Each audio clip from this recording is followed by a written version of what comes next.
Hello, welcome to Drugs Unwrapped with me, Rob. Today I'm joined by Jamie. Jamie, how are you? Okay? Morning. Very well, thank you. How are you? Yeah, good, thanks. How was your Christmas? Very good, thanks. Yeah, Came and went? Came and went. Nice. Peacefully. Peacefully? Yeah. You down the Gower, was it? Yeah, enjoying the fog and the mist. Enjoying the fog. The fog and the mist. Fog and the mist. Lovely. Yeah, seems ages ago now. Yeah, it feels like we've been back in work for at least 2 months already, and it's still, what is it today? 15th of January. January's always such a long month, It is though, a long isn't it? I always think get through January and get through February and you're all right. Yeah. That's for me. Dry January? Try January. Try January. Oh, I like that. Yeah. What'd you get to, like the second or third? Or Try as in TRY. And yeah, try anything in January. all right. Yeah. All right. On the taking it to another level. Yeah, harm reduction. Nice. Okay, so ketamine is our drug of choice today. Yes. We'll obviously get into ketamine and the ins and outs of it, but obviously as we're recording a few days ago, it was reported in the news that the government are looking at reclassifying ketamine from class B to a class A drug. I feel like we seem to have this conversation quite frequently in terms of the reclassification of drugs or just the impact of drugs being illegal or going from illegal to illegal status. Briefly, James, do you see any impact if it was to be reclassified as a Class A drug? Do you see any significant impact that would have compared to what we see now with regards to ketamine? I think for me, it's always interesting of where the origins of the reasons for the rise in the profile of a substance that they're looking to reclassify. And if I recall some time ago, it was like Yvette Cooper was looking at the reclassification because of a particular drug-related death or drug-related deaths, and the purpose and the reason and the rationale behind increasing its classification, reclassifying it to a class A, to deter people from using the substance. But like, what was the concern? Because what we've kind of seen on a grassroots level is we've seen more people presenting with use of ketamine, seeking advice and information around ketamine use, but also then and picking up on the media, the rise in reports around pink cocaine, and how the combination of several different substances, including ketamine, and how that played a part in then in the rise in the profile of ketamine to do with drug-related deaths. Now, that's so is ketamine in pink cocaine? Well, not always, but apparently it has played a part of being in some of substances which have been described as pink cocaine, and have contained ketamine, but it's not always.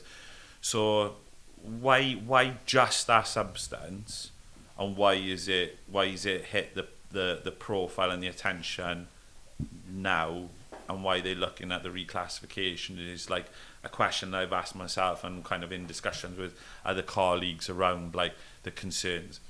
So it is an interesting time. It is an interesting bit, but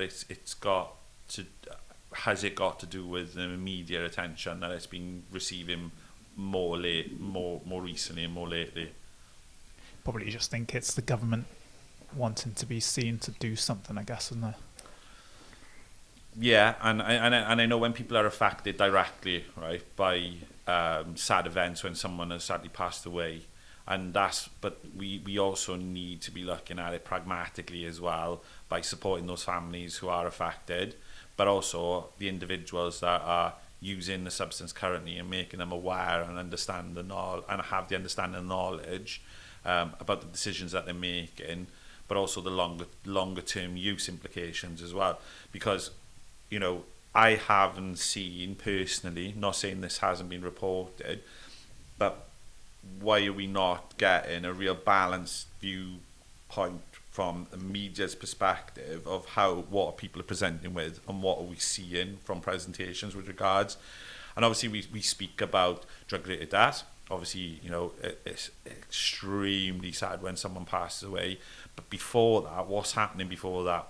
Why is ketamine's popularity increased, which we are seeing, the age groups in which it's appealing to, and availability and the quality of that substance as well. So we're almost looking at the individual that's using it like from a laboratory rat experiment situation and seeing like, oh, so you've been using it for how long? And then we're seeing the psychological dependency and also the physiological dependency, but also then what the effects are from like things such as, like, as we probably will go on and talk about, like Ketamine-bladder and those kind of things. But we're not even talking about then how people are using the substance and when and what context are people using ketamine in. So that's the dialogue that I think we're missing, and that's where we need to be going to the people that actually use the substance. You know, why are we not consulting the people that use the substance and having them have their say? And we can say that about any drug, to be perfectly honest with you. Yeah. But that for me is really important, that people who are using it, for them to have their opportunity and a platform to be able to say, this is the reasons, this is my knowledge and understanding, these are the harm reduction basics that we need to be highlighting and kind of hopefully advocating and campaigning for, and also promoting substance use services. You know, we've still got that issue with the stigma and the barrier into treatment and support. It doesn't seem to be going away. It doesn't seem to be getting. It does seem to be getting better a little bit, I suppose, because of the media platforms that we're able to communicate from these days. But I think that humanistic approach, that one-to-one, basic, essential meeting another individual to discuss and talk about their use of ketamine, as we're discussing today, I still think we're a long way off, and just by reclassifying a substance, increasing the risk of people going into criminal justice and the implications from that, you know, which we probably go on to a little bit further into detail.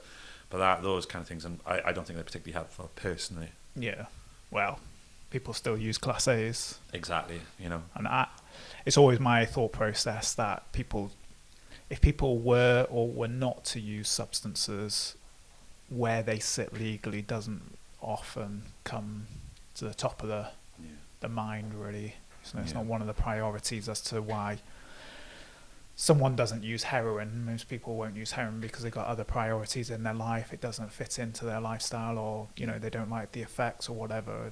It's not tend to be because it's a Class A drug is the main reason behind it. So no, and I know, like, you know, the agendas are, especially within a new government as well, which I'd be interested to see what the bigger picture around what our approach to harm reduction is going to be on a national level.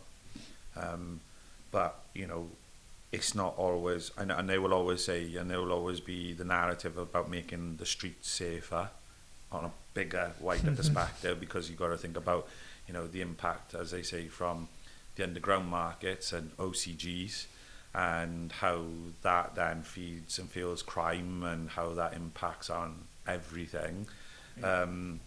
But you know, there's a need to work across health, policing, and the wider kind of like public services to improve knowledge and understanding. And it's not just about like driving down drug use and then stop those who profiteer from say things such as ketamine. That's going to be the answer to it, because there's a reason why people use it in the first instance. Yeah. You know, and as we've seen, when substances do become illegal, doesn't always it may change the approach. It may increase the harms. We've seen it with over the years with synthetic substances, which have kind of replicated our old traditional street drugs. We've seen the risks, you know, enhance significantly, and that's not just sort of drug-related deaths, but the longer-term impacts around mental health, and people's kind of way they use different substances. You know, the mode on which way, from from doing it one way and then maybe you're changing it to a more riskier way of, could be injecting, for instance. So there's lots to be discussed, and I just don't think by reclassifying a substance is the answer. No. Always. No. So you talked about people coming into service, and obviously, that potential rise in its use. So what is ketamine's appeal? Like, why do people use ketamine? From what we see, is like, obviously there's an understanding of its kind of roots for its medicinal purpose and function, and the reasons why it's used in those, for its in a clinical setting for anesthetic, the anesthetic, the dissociative preoperative drug, which, as we know, there are other street substances which replicate those kind of like clinical drugs, and people benefit from that use. But I think from the effects which people come into our services and initially kind of get exposure to the substance in settings within young person services, we have and do see young people experimenting and using regularly. The dissociative effect of the drug is quite appealing to some. It's not for all. There are people who have used the substance and would report, I probably wouldn't go back and use that substance again. It wasn't for me. But there are others that have had an affinity and have seen that the effects that they feel and have from that kind of, as I said, that out-the-body experience effect, the dissociative, is appealing. The detachment, the ability to be able to lose oneself depending on the setting, it varies drastically from one person to another. From that person that could take it sitting at home in their bedroom, right through to it being in an environment which is more down with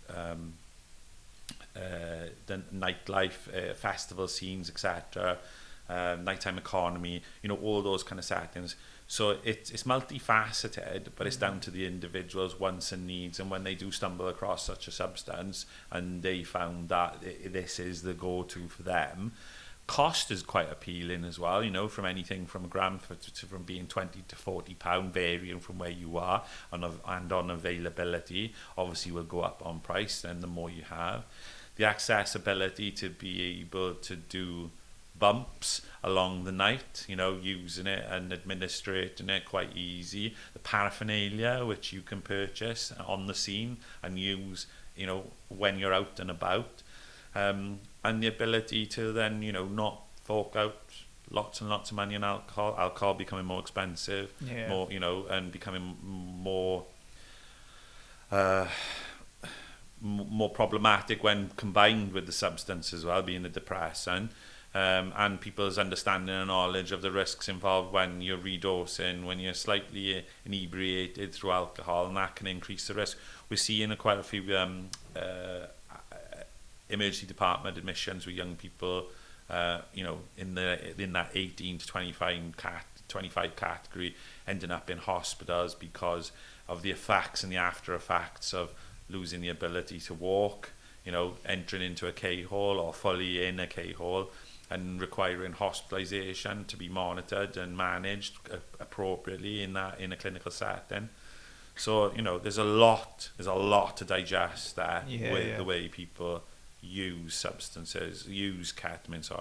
Going forward. Ketamine's quite unique, like you said. I feel, in that it can be used in so many different environments, and for so many different reasons. You get people who will use it purely from like a self-medical perspective, but then you get people that will use it in festivals, nighttime economy, and then you will get people who will just use it kind of on their own and in their own space to get those those dissociative aspects of it and kind of just detach themselves from reality for a little bit, really. So it's quite a dose specific drug as well, isn't it? And in that a small dose you may feel like a little bit like wobbly or a little bit tipsy on your kind of feet, so to speak, and then increase your dose a little bit more and maybe kind of getting down the route of more hallucinogenic, and then a bigger dose you're going down then into a K-hole, and And that's, where you're kind of like disassociated from everything, really, in terms It's of also got anti-inflammatory properties as well. It's got what, sorry? Anti-inflammatory properties Does it? as well. Yeah. I didn't know. Yeah. But obviously, a lot of people, I remember, delivering training over the years, and not necessarily specific to ketamine, but when it has been brought up, that a lot of people go, oh yeah, ketamine, horse tranquilizer. So I think it's still maybe got that kind of association in terms of that, but obviously it's an anesthetic that is given to children and to adults, kind of like in hospital settings, isn't it? Because it has a minimal impact upon their respiratory system as well with it. Yeah, but it's like you're saying with the dose dependent elements of it. We've also got to be mindful of, like, we're in a period of time where people are, have having lots of challenges, difficulties, be it from, ranging from a whole host of different things, whether that it has its antidepressant properties as well. So being being dose specific at a certain dose, it has a rapid impact on an individual's depression. So that self-medicating, that street pharmacy, as we like to call it, accessibility for people who may be having challenges on finding the right medication to be able to support them and meet their needs, right through to those individuals who can't access appropriate services at an appropriate time or unaware of the services which are available, but have stumbled across obviously ketamine and its benefits for them, and looking at the dose specific elements to it. There are people that will self-medicate and have self-medicated on ketamine. So there's lots, once again, to be considered and looking at, and going back to asking the people, what's the rationale, what's the reason why you're using this substance, and what are the benefits for you?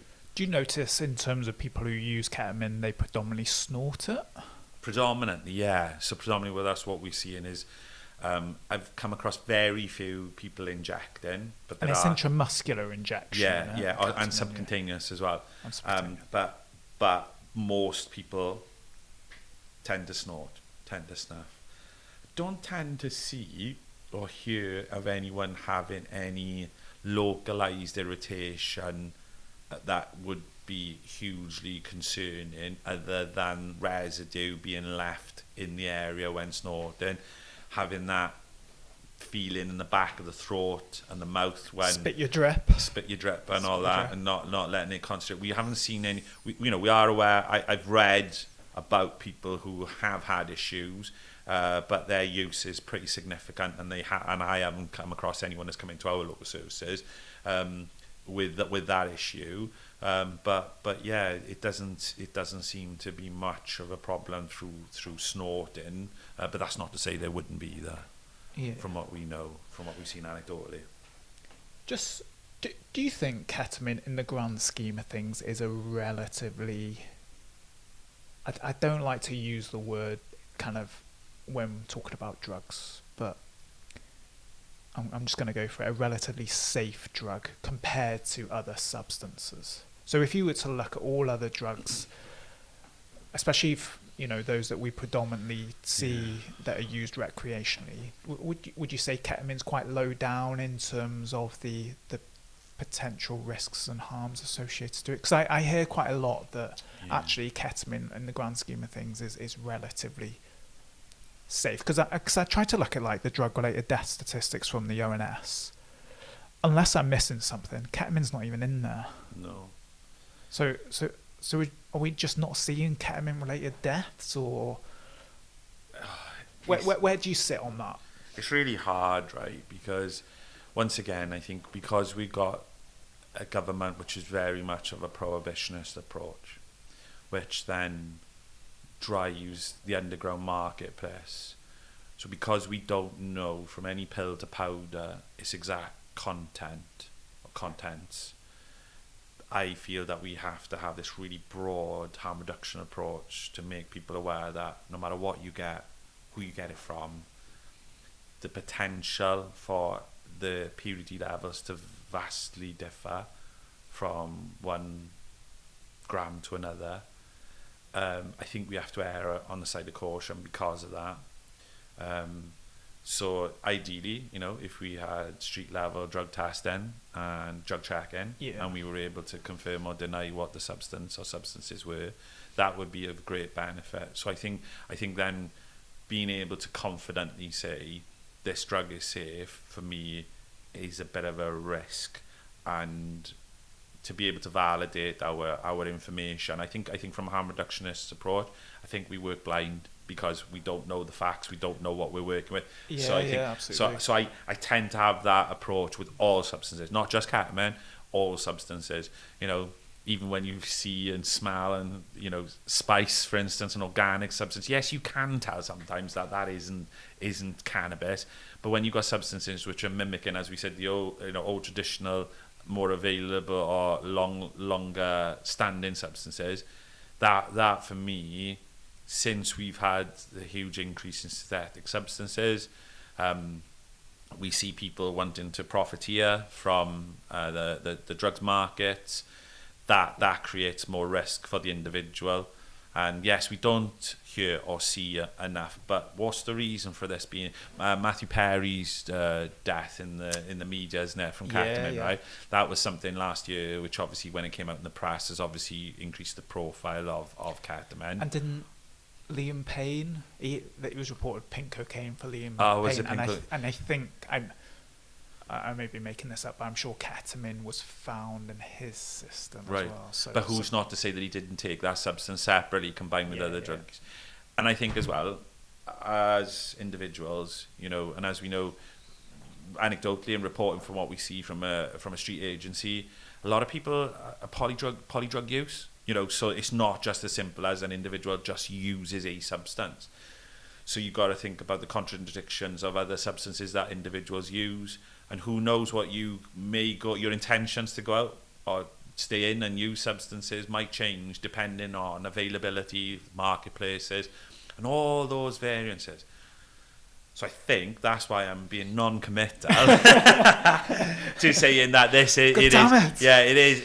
is a safe drug, and because we I'm just clipping that. It is a safe drug. There we go. Because we haven't got that data and information there, and having worked in some large festival events over the years and seeing people who, as we said, dose dependent, and seeing when people are overindulged and when someone has gone into a K-hole, it's quite scary. It's quite traumatic for those around them to see an individual. That person is they're detached. They're not. They're off playing. Have you seen people in K-holes then? Yeah. And what when you, from your perspective, what does it look like? Oh wow. So tends to be that individuals and it depending on how severe, right? And I'm going on what the signs and symptoms are, but then we have to also remember that this person could have consumed other substances as well. So the individual is non-communicative, semi-conscious, conscious, very much detached, just from the disassociative partner. Use the loss of their lower limbs and legs, so unable to walk. Okay. Sometimes lose control of their bladder, so will urinate themselves. Will be sick. Will almost look when they're in their semi-conscious state, like they're playing, like as in they're playing out something. Their arms are very much moving. Their eyes are very much focused on things. And that can be quite scary, and that for people around the individual has led them to kind of, we need to get help for that individual. And obviously from a dose dependent perspective as well, that for us has then required medics to be brought in to ensure that they can monitor vital signs, to ensure that oxygen levels are fine. We've also working with, we don't know what the individual has taken in combination with ketamine, or is it ketamine that they've used. So that for us is that we err on the side of caution. You could chuck in MDMA in there. You could be looking at someone that could be going into a stimulant overdose as well as that, depending on doses, etc. that for us is like obviously the support of clinical services has been really important to ensure that this person doesn't slip into a coma or ingest their stomach contents and choke, etc. So all those kind of things are really important for us, and monitoring that individual. And then when that's been manageable with the oversight of clinicians, that has been really helpful to be able to make sure that that person is safe and well and gets out the other side and is able to go away with some information, advice on what has happened to them, our causes and concerns, and hopefully that will inform their decision making in the future going forward. How long would that K-hole last for? It depends. It depends. It varies drastically. Like I said, sometimes there's so many different substances there. So many different variables. Yeah, so many different variables. You're talking about 1, 2, 3 hours. Okay. It depends on what point they've come to you, because sometimes there's been scenarios, particularly in a festival setting, where an individual has literally been carried by their mates from one place to another. When it's got to the point, then they may have gone, actually, we're really concerned now. Or they may have suddenly gone straight away into a K-hole and the people have been really responsive and they get you. And they must be really vulnerable as well. Oh, that was going to be my next kind of concern. Yeah, thank you. So we've had quite a few incidences where reports of assaults, sexual assaults, particularly on females, where the inability to be able to give consent has happened, and then that has led then to other issues then, and things becoming more traumatizing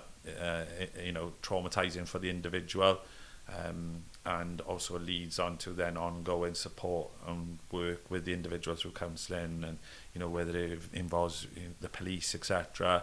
And that brings up a whole host of other different issues. We've met people where that's led to then their drug use increasing because of the trauma that they've experienced. So then the support there going forward is more specialist and is required then to help that person overcome those issues. But yeah, that has the reporting on sexual assaults in certain settings and environments have increased, and a lot of the time ketamine has been involved. So yeah. Yeah, I remember the first time I ever saw somebody in a K-hole was here in our base here, and they were in the shower room that we have here. And yeah, I was down in Drop-In. It's going back a few years, and yeah, they went to the toilet. They were obviously under the influence when they came into the building. They went into the toilet. Thankfully, they didn't lock the door. And they had obviously been quite a while, but then yeah, we went in then probably about 10 minutes later. I'm going from memory here, and yeah, literally the person was, when we walked through the door, their back was to us, couldn't see their face or anything, and they were just kind of sat on the floor, and they had both hands up. I always remember they had both hands up as well, and they were like that for quite some time.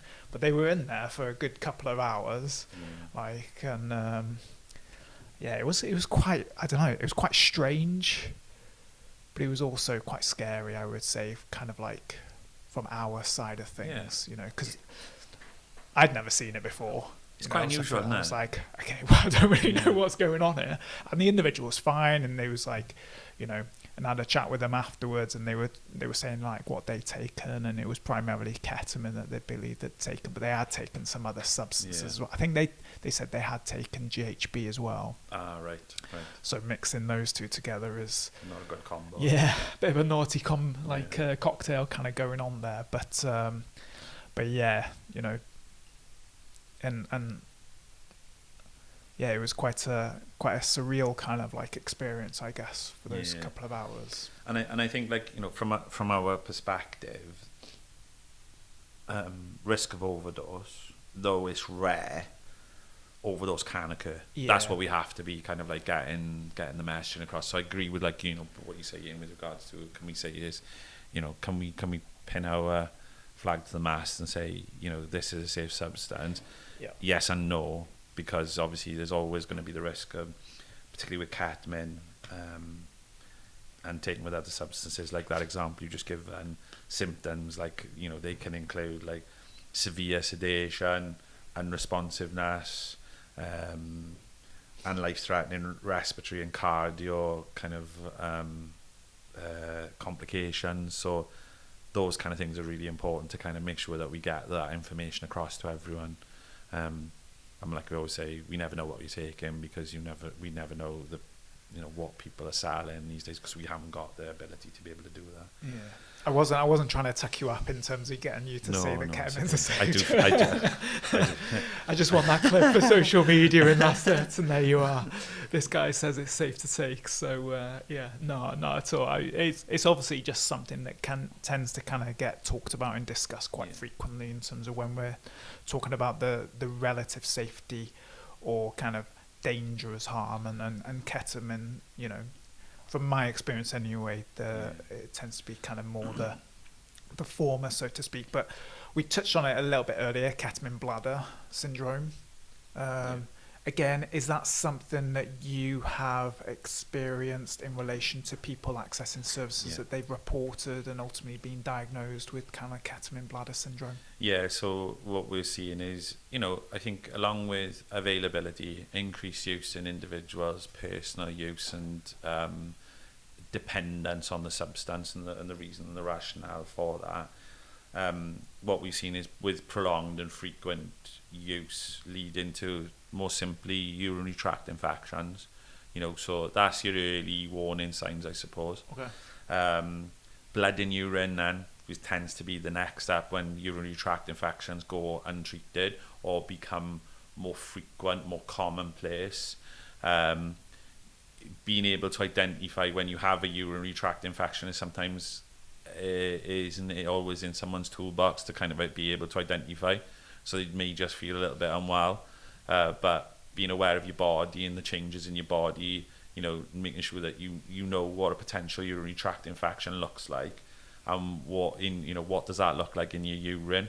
And not to say that we closely examine our urine, but the presence of things such as pus cells in your urine is sometimes a really good sign. And normally the way you can do that is by peeing in a little jar or a little glass, and the first when you start to wee, for males and females, maybe wee a couple of centimeters to an inch in a glass, and you'll be able to see then in your urine, because that's the sediment that rests in your bladder, the pus cells, and how your bladder is fighting the infection. So that's one way. That's one way. But there's nothing better than actually going to get medical information, advice. So go into your GP, go into your GUM clinic, etc. Is that what K cramps are? It's to do with you. Yeah. It's the pain that you're feeling, from that. But you could also have urinary tract infections from other things as well. We kind of have to say that as well. You just say someone's got a urinary tract infection, you must be using ketamine. Yeah. So and then on the severe scale, then it's like severe bladder damage. So ulcerative cystitis, which causes then from obviously the sustained kind of use of ketamine. Which may require medical intervention, dependent on how soon you can get consultation from a clinician with regards to looking into the reasons for the pain and other issues. People may find they need a wee, but they can't. Yep. That's common while using as well. And especially, and then it comes commonplace for people then when they're not using, for it to feel the urgency to urinate sooner rather than later, and then very, very little content coming out. Yeah. It can ultimately like harden and shrink your bladder, isn't it? So I think it's a lot to do with the what's the word? It's got a lot to do with your bladder and the cell wall within your bladder, and how infection can infiltrate around the cell walls and then create vast infection around the bladder, and then the bladder starting to try to do its best to fight the infection, but without, you know, the appropriate antibiotics and things like that, will struggle to do that. And it's a case of, in order to potentially repair itself, it's a case of abstinence. I would imagine, do you know what, potentially, because you need, your body needs time for repair and to be able to, but you won't know the level of damage, you know, without a thorough investigation and then having exploratory work done to see what is going on exactly. We would promote to that individual that potentially they should try to discontinue using the substance to prevent then, you know, a bladderectomy, you know, for a full removal, because that is what some severe cases are these days in a short space of time as well, for some people who have, like, you know, had that, created that dependency, go full on into their use. And as again, once again, depending on the quality and the quantity of the substance, can dictate on someone reaching that state sooner rather than later. And I guess it can be quite difficult as well for those individuals, because if they are experiencing abdominal pain, then there is a good potential that they've been using ketamine. Part of their use for ketamine is to deal with that pain. So then to go through that process of abstaining and dealing with that pain in another way can obviously be quite difficult. So it could be a little bit of a catch-22, isn't it, for individuals. And obviously, you know, kind of moving away from that then, there's been quite a lot of research, a lot going on around the medicinal and therapeutic use of ketamine. So I know in Oxford, I think it's the only NHS-run ketamine clinic in Oxford, and it's for treatment for people who are experiencing depression, but they've been treatment resistant in terms of other forms of to deal with their depression. So you know, ketamine is being used in that context. I know in terms of ketamine, potential stuff going on around ketamine and alcohol use to support the kind of the treatment around alcohol dependency. Depression seems to be the big one though, in terms of from that aspect. And I know there's other kind of trials going on around people who've experienced anorexia and have you know, following on from that, have then experienced depression, and ketamine kind of being trialled to look at a potential treatment pathway in terms of that. So yeah, a bit of an exclusive really in terms of our conference this year is going to be on everything to do with ketamine.